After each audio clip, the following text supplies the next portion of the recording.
Hello and welcome to Jill Cameron Creations. Thank you for joining me today. Don't forget to hit subscribe so you don't miss a single thing. Today we're going to talk about how to case a card. Hey, I am Jill and today we're going to talk about casing. No, not door casing. We're going to talk about card casing. Casing is create and share everything or copy and share everything. It depends on how long you've been in the industry and where you think it came from. So for me, how long I've been in the industry, it has always been create and share everything. And it was a term coined by Stampin' Up! Back in the day. And for some people, it's copy and share everything. And I think that also came from Stampin' Up! Back in the day. And it was a way for demonstrators to create cards and then share those cards at their card parties and for everybody to have great ideas and that kind of thing in their share their cards and how to make them. Sometimes that term is used a little dirty, I think. Casing to me just means that you are inspired by. You are absolutely inspired by a card. You see a card and you're like, oh man, I love that color palette. Oh, that's the cutest stamp set ever. And I love how she has that or he has that on that card. I'll just, that kind of thing. That's just what casing means to me. So what we're going to do today is we're going to take a look at a card that's inspired by another creator. And I'm going to create a couple of different cards that's inspired by that card. One thing that I will say about copying cards, if you see a card that you absolutely have fallen in love with and you want to make a card exactly like that, and you have all the stuff to be able to do that, and you share it on social media, then give credit where that original inspiration came from. That's the only right thing to do, is just give credit for where the inspiration came from. There are some creators out there that do not like for their cards to be copied at all in any instance. So you might want to check and see if there's any comments or anything in their about section or on their blogs or anything like that. For general card creators, probably doesn't matter. For me, if you want to copy my cards, have right on at it. To me, that is a huge compliment to copy cards that I've made. I think that's absolutely fantastic. So, but like I said, today we're going to go over a couple different ways that you can be inspired by other card makers and utilize what they have done in their cards to, maybe you're having a slump and get inspired by their cards. So let's take a look.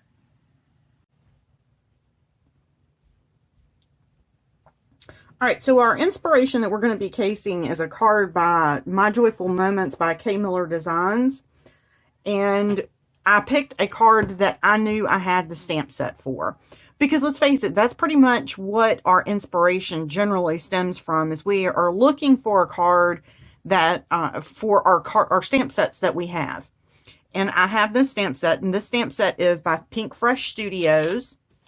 And it is, what stamp set? What is the name of the stamp set? It is Modern Layered Florals. Now, what caught my eye about this card is the colors. Absolutely love the colors of this card. I also like that it is a little bit different in that the florals are tucked in behind the square on the front. It has this diamond shape on the front, and that really caught my eye. So we're going to case this card in that, number one, I'm going to case it in the colors, and I'm going to make 4 1/4 by 5 1/2 traditional size card. And I'm going to use that stamp set, and I'm going to use the pinks and the grays. And I'm also going to use probably a black sentiment with white embossing on it for our first card. So let's get started.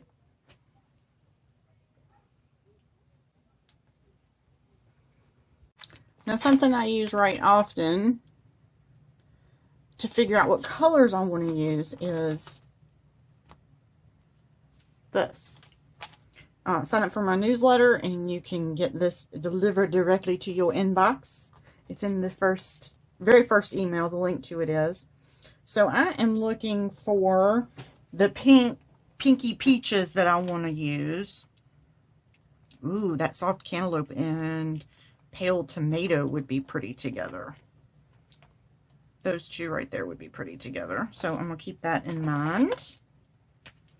If I want to go with something a little bit pinker, Coral Berry and Ruby Red would be good. If I want to do something really, really peachy, I could do Rouge and Crimson.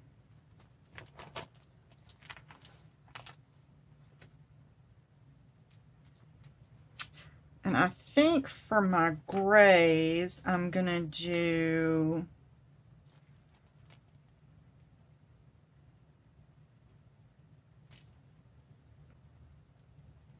I think I'm going to do Silverstone and Limestone. Or Silverstone and Industrial Diamond from Altenew. I think that's what I'm going to do. And then we have our Stampin' Up! Inks. Calypso Coral would be good.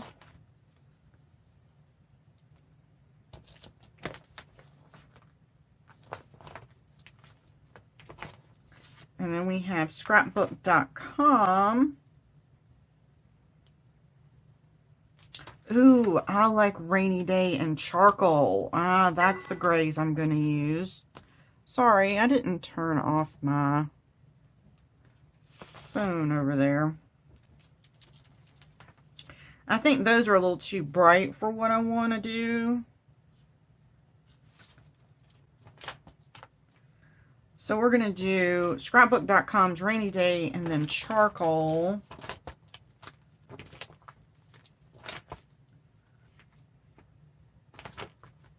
And I think we're going to do Hero Arts Cantaloupe.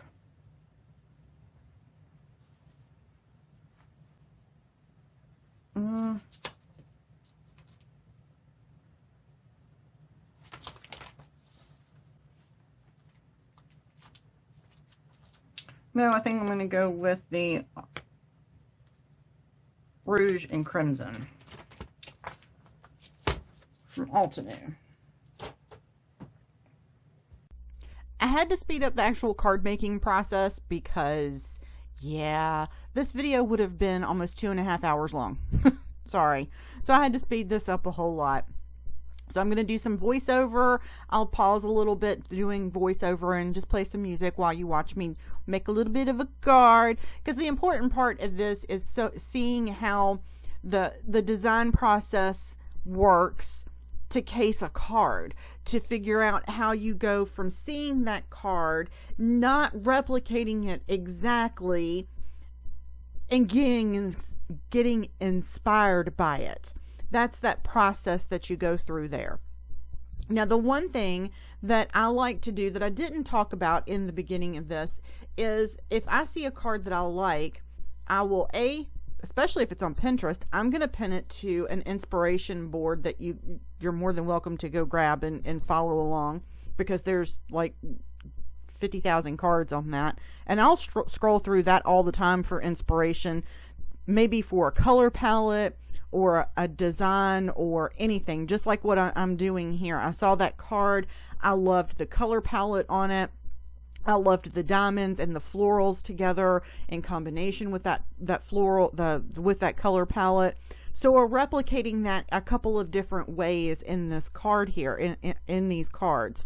I must mention as well that the very last card, I did not include in the video because it would have been way too long, and I found that my video cut off about a quarter of the way through, so I didn't have 3/4 of that video anyway. Oops. So it would have been way too long. So the very last card, which is the Slimline card, I do have pictures of it, and I do have links to all the products for it, but I just don't have the video for it because it would have been, well, it was gone anyway. My camera cut off 3/4 of the way through it. So anyway, I do Pinterest pins. I will also do sketches of cards in a book that I have, and I've shown that in previous videos where I have that that big huge sketchbook. I will do mock-ups of my cards that I'm planning on doing, And that does help tremendously for me in my creative process, just because I produce so many cards. That's not something that you would necessarily do if you're just making cards every once in a while, but that is something that's very helpful for like Christmas time, when you want to sit down and make a bunch of cards that you want them to be easy, and you want them to be even based off of somebody else's card, and you want to have them, but you want them to be different. Sketch them out a little bit. Something else I like to do is, because I use Evernote, which is similar to like Microsoft's OneNote, I like to also save the pins of the cards that I really like. I'll take screenshots with my phone as well and save them in Evernote. And I'll circle areas on the card that I really like and make notes about why I like it. And because like I said, I make cards a whole lot. But these are also ideas that you can use for like Christmas cards. You can make your drawings or sketches and that kind of thing. You can do that as a Pinterest board. And I really like this part of this card over here, but I like this over here of this too. And that way you are combining different elements of your cards. A few years ago, I fell in love with buffalo plaid on absolutely everything for Christmas cards. And I put buffalo plaid behind wreaths. I put buffalo plaid behind trucks. I put buffalo plaid behind houses. I put buffalo plaid behind everything. And I just found a whole bunch of cards that I really liked that had buffalo plaid in them for everything that year. And those were the cards that I mass produced, that were the simple cards that I gave out for like family and that kind of thing. So let's jump over here to this card and what we're doing in the card. I am using the Modern Layered Florals stamp set and die set from Pinkfresh Studios. I also went ahead and pulled out my Layered Diamonds stamp set, and it comes apart. It's a background stamp that's a cling stamp, and it comes apart in different sections. So I just used one of the diamonds, and I'm actually going to cut that panel down, and it's going to cut some of the edges off of that diamond, which makes it so awesome. And I am layering this stamp set. It is a little bit off and a little bit awkward, so it's a little futzy to mess with. So it did take me a few minutes to get this stamp set to layer exactly right.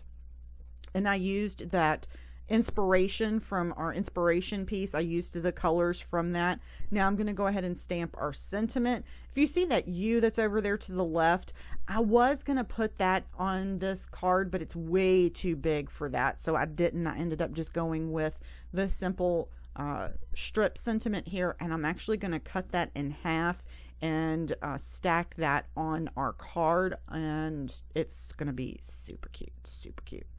I'm going to stamp that, and I'm going to heat emboss it in white detail embossing powder. I kept the colors pretty much the same.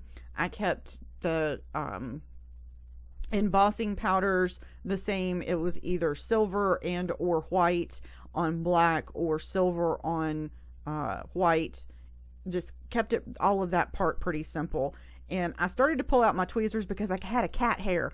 I've mentioned several times that Lucy has decided that she's going to lay on my craft table when I'm not using it. So I find cat hair on absolutely everything now. It's driving me insane. I love Lucy, but her cat hair is everywhere.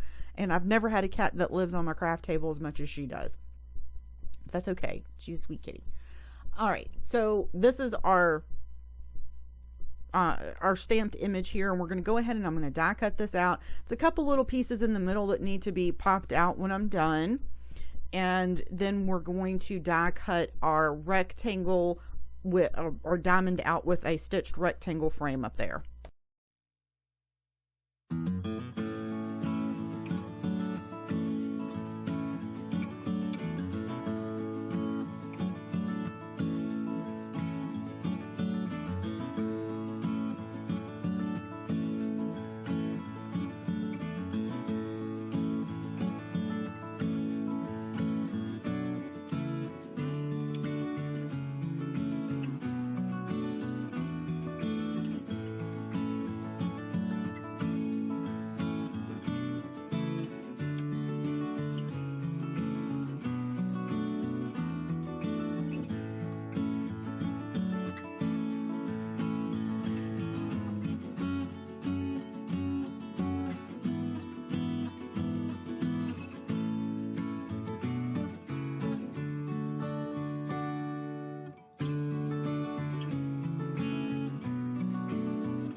I glued the diamond panel down to my black piece of cardstock. I did trim up my card base a little bit off camera, and then I'm going to pop up my sentiment here with a little bit of foam tape. And like I said, I split that sentiment in half because it just worked better on this card. I didn't actually cut the stamp, I cut the sentiment strip just because I had trimmed it down perfectly where I could.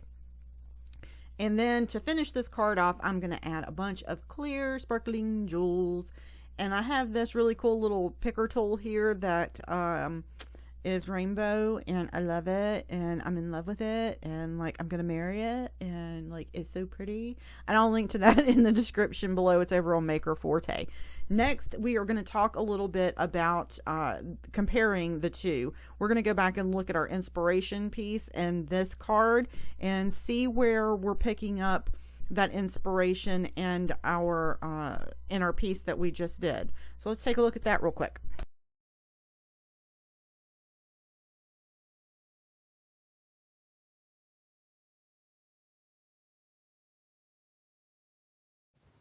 So we finished our first card.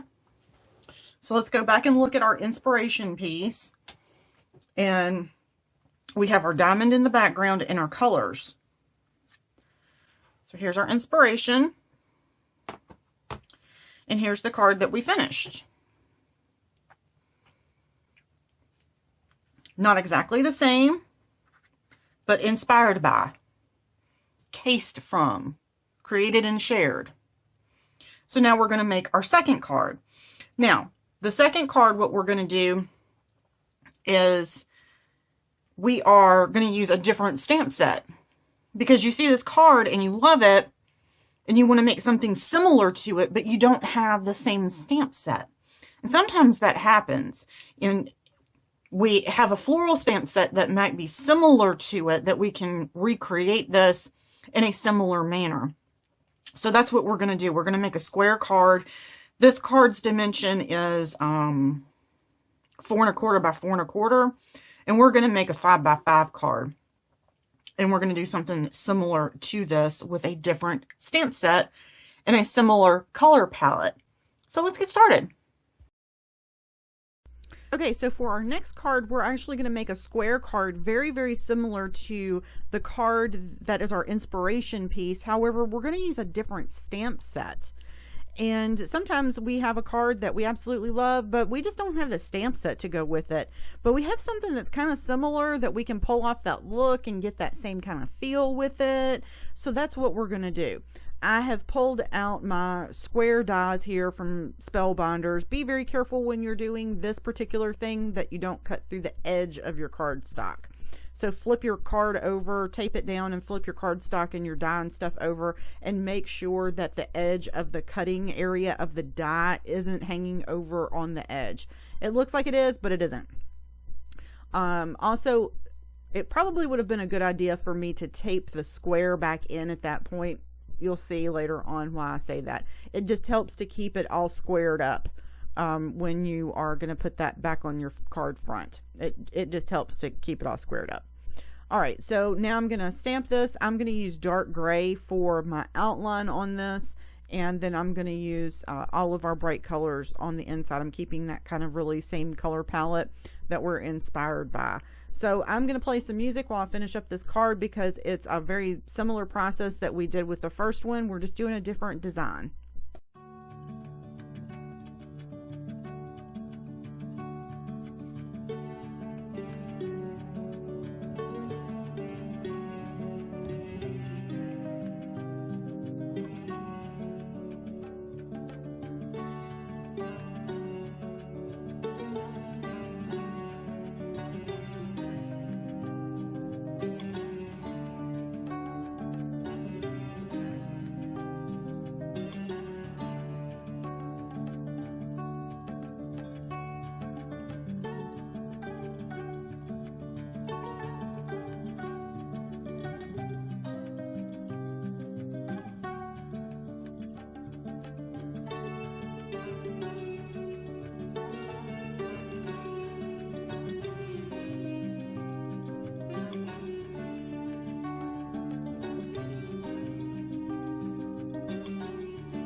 Okay, so we're going to finish off this card with some jewels here, and then next we're going to compare our cased card, the card that we cased, and this card, and see how they compare.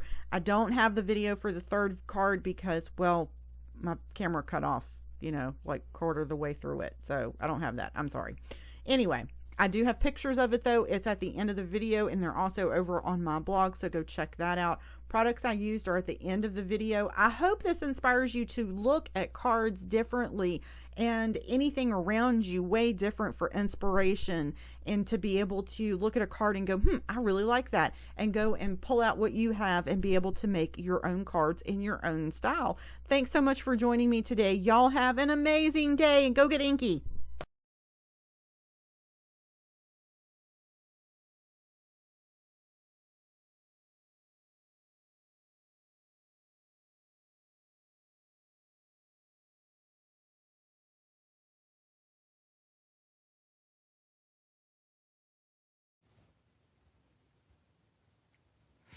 And here is our second card. So let's go back to our inspiration piece by Joyful Moments by K. Miller Designs.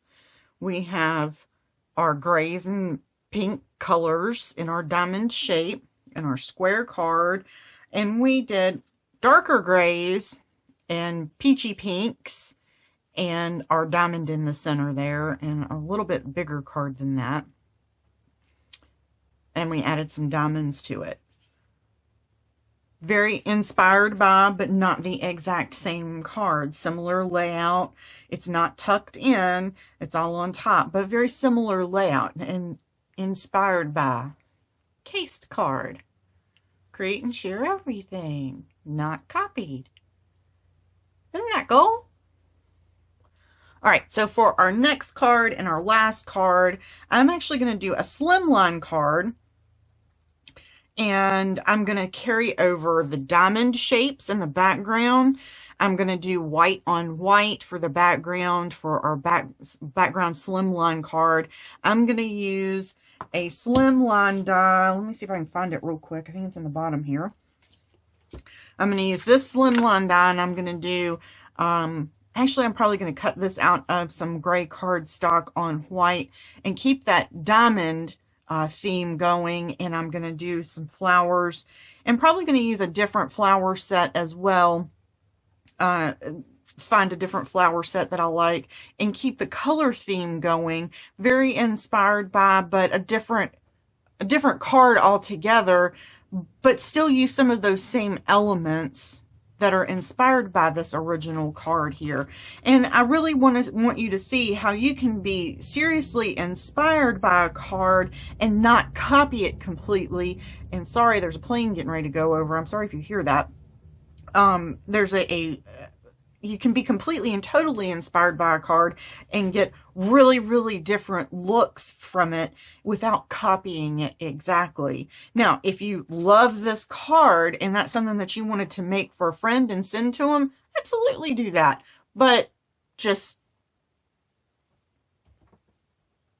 know that if you created that card and put it online, somebody might be a little bothered by it. You know, some creators, like I said before, get a little bothered by that. I wouldn't. As long as you gave me credit for the inspiration, I'd be okay with it. So, let's get started on our last card.